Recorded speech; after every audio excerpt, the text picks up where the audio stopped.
Et voici cette image de coupe longitudinale d'une tige qui montre la disposition des différents tissus secondaires.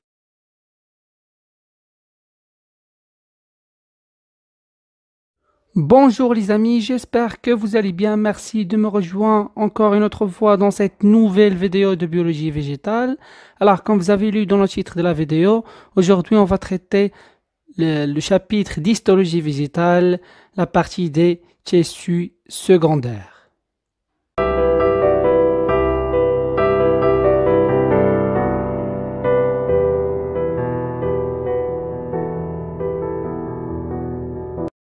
Alors à la fin de cette vidéo, vous devez être capable de connaître tous les tissus secondaires des végétaux, savoir xylème secondaire, le bois, le libère, le liège, le phloème secondaire, le cambium, le phylogène, le phylloderme et le parenchyme secondaire. Vous devez être capable aussi de connaître la localisation et le rôle de chacun de ces tissus secondaires. Et on commence à la barakatillah. Alors, dans une vidéo précédente d'histologie végétale, j'ai parlé sur l'origine des tissus végétaux. Et j'ai dit qu'il existe deux types de tissus, les tissus primaires et les tissus secondaires, en fonction bien évidemment des deux types des méristèmes. Et j'ai bien détaillé les tissus primaires et j'ai dit qu'il existe généralement 5 types de tissus primaires en fonction de leur rôle physiologique. J'ai détaillé la structure, la localisation, etc., etc. Je ne vais pas trop bavarder là-dessous. Si vous êtes intéressé de cours des tissus primaires, allez voir la vidéo. Le lien de la vidéo est dans les commentaires. Alors, comme introduction, on peut dire que lorsque la croissance primaire s'achève, elle peut être suivie d'une croissance toute différente. Elle est due au fonctionnement des méristèmes secondaires qui se divisent régulièrement. C'est ce qu'on appelle la croissance en épaisseur qui est dans les tissus secondaires. Alors, je m'explique. Lorsque la croissance en longueur se termine, la croissance en épaisseur prend de la relève grâce au type du méristème qui est le méristème secondaire. Donc, vous notez premièrement, dès que la croissance en longueur se termine, la croissance en épaisseur commence. La croissance en épaisseur ou la croissance en largeur commence grâce au type du méristème qui est le méristème secondaire qui donne les tissus secondaires. Avant de passer de détailler les tissus secondaires, il faut connaître une notion très importante, c'est que les tissus secondaires n'existent seulement chez les gymnospermes et les angiospermes dicotylédons. Donc, vous notez deuxième note, les tissus secondaires existent seulement et uniquement chez les gymnospermes et les angiospermes dicotylédons qui ont sous forme de grands arbres, comme vous voyez dans les images. Donc, tissus secondaires existent chez les végétaux qui existent sous forme de grands arbres, gymnospermes et angiospermes dicotylédons, qui sont appelés les plantes ligneuses. Alors, le tissu méristématique secondaire est formé par des cellules, bien évidemment, qui sont indifférenciées et qui sont capables de se diviser de façon permanente et qui servent à la croissance en largeur, en épaisseur de la plante. J'ai déjà expliqué ça dans la vidéo précédente. Alors, les cellules méristématiques, bien le méristème secondaire, sont regroupées en deux assises génératrices, qui sont appelées le cambium et le phylogène. Le phylogène, il est appelé encore l'assise génératrice subérophylodermique et le cambium, ou encore appelé l'assise génératrice libéroligneux. Alors, pour le phylogène, ou encore appelé l'assise génératrice subérophylodermique. Alors, ce phylogène est un tissu qui prend sa position au niveau du parenchyme cortical, comme vous voyez dans l'image, et comme son nom l'indique, ce phylogène permet de générer deux autres tissus qui sont le subère et le phylloderme, d'où le nom assise génératrice subéro par rapport au subère, phyllodermique par rapport au phylloderme. Donc le tissu phylogène donne naissance à deux types d'autres tissus qui sont le phylloderme et le subère. Alors le tissu phylogène qui se met en place au niveau du parenchyme cortical, donne naissance vers l'intérieur le phéloderme, qui est un parenchyme secondaire. Et aussi par division, le même tissu phylogène va donner, mais cette fois-ci vers l'extérieur, va donner le subaire ou encore appelé le liège. Pour le cambium, ce tissu, c'est-à-dire le cambium, prend la place entre le xylème primaire et le phloème primaire. Donc la localisation, cette fois-ci, du cambium, c'est au niveau, bien entre le xylème primaire et le phloème primaire.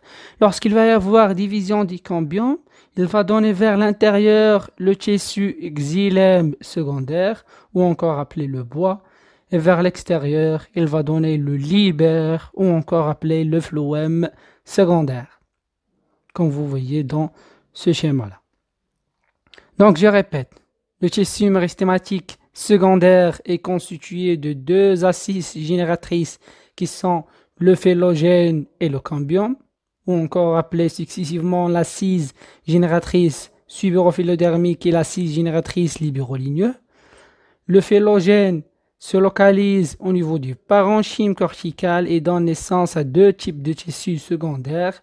Vers l'intérieur, donne naissance au parenchyme secondaire qui est appelé aussi le phéloderme, et le phylogène aussi donne naissance vers l'extérieur, le subaire ou le liège, comme vous voyez dans l'image. Pour le tissu cambium, il se met en place selon une ligne entre le xylème et le phloème, le xylème primaire et le phloème primaire, et par division, ce cambium donne vers l'intérieur le xylème secondaire ou appelé le bois, et par division aussi va donner vers l'extérieur le libère ou le phloème secondaire. Donc il y a plein de notes ici, vous prenez des notes et on continue. Alors maintenant on va voir le fonctionnement des tissus secondaires. Commençons tout d'abord par les tissus conducteurs secondaires. Alors comme j'ai dit dans les diapositives précédentes, que l'assise génératrice libéroligneux donne naissance à deux tissus, qui sont le bois, qui est le xylème secondaire, et le libère, qui est le phloème secondaire, qui sont les deux types de tissus conducteurs secondaires. Les tissus conducteurs primaires sont le xylème primaire et le phloème primaire. J'ai déjà expliqué ça dans une vidéo précédente.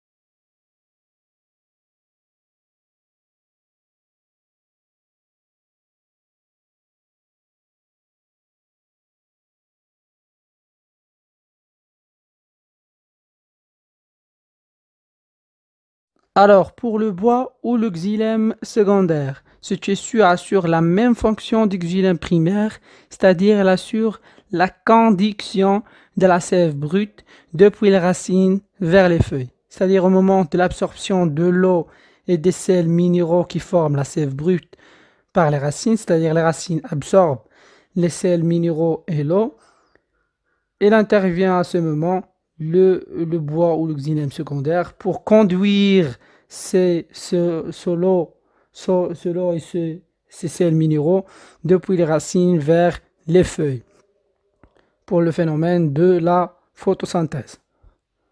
Et voici un schéma qui montre la localisation du phloème primaire et du xylème primaire et du cambium. Comme j'ai dit bien précédemment que le cambium se localise entre le xylème primaire et le phloème primaire. Le cambium est de couleur jaune dans ce schéma. Et alors, comme j'ai dit tout à l'heure, que le cambium se différencie vers l'extérieur en donnant le phloème secondaire, et vers la partie intérieure, il donne le xylème secondaire, comme vous voyez dans ce schéma.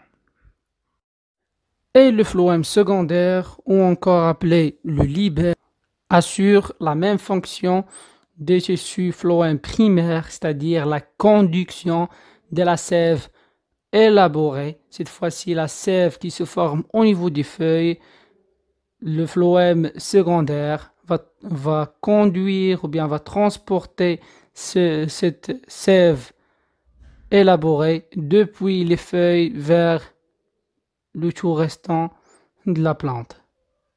C'est-à-dire le chemin de transfert, c'est depuis les feuilles vers la totalité de la plante dans toutes les directions. Bien précisément au niveau des jeunes organes en croissance. Donc, xylème secondaire ou bois, conduction de la sève brute, et phloème secondaire ou libère, conduction de la sève élaborée. Et voici cette image de coupe longitudinale d'une tige qui montre la disposition des différents tissus secondaires, savoir xylème secondaire, cambium, le phloème secondaire, le phylloderme, le phylogène et le subaire. Ensuite, les tissus phylogènes. J'ai dit que ces tissus donnent naissance aux deux types de tissus, le phylloderme ou le parenchyme secondaire vers l'intérieur et le subaire, encore appelé le liège, vers l'extérieur. Alors le phylloderme assure le rôle de soutien, le subaire, encore appelé le liège, est un tissu protecteur formé par des cellules mortes qui se forment en dernière position.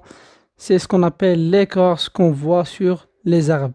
Les arbres, c'est la partie qu'on peut l'accrocher facilement, comme vous voyez dans l'image. Donc, vous notez que le subaire est le tissu protecteur périphérique, ou bien le tissu protecteur secondaire, puisque l'épiderme, ou bien l'épiderme, j'ai expliqué dans une vidéo précédente que c'est un tissu protecteur primaire. L'épiderme va être éclaté au moment de la croissance en épaisseur de la plante. C'est-à-dire au moment où la plante va être croître secondairement, c'est-à-dire les tissus secondaires vont prendre naissance, l'épiderme va être éclaté à cause des forces de grandissement. Et le tissu qui va jouer le rôle du tissu protecteur, c'est le subaire ou encore appelé le liège. Alors vers la fin, il faut noter que le groupe subaire, phylogène et phylloderme est appelé aussi périderme et le groupe phloème secondaire, cambium et xylème secondaire est appelé le pachyte. Et pour que la vidéo ne soit pas trop longue, je vais m'arrêter ici. Merci pour votre attention. N'hésitez pas à poser vos questions, vos remarques et vos suggestions dans les commentaires. Et au revoir.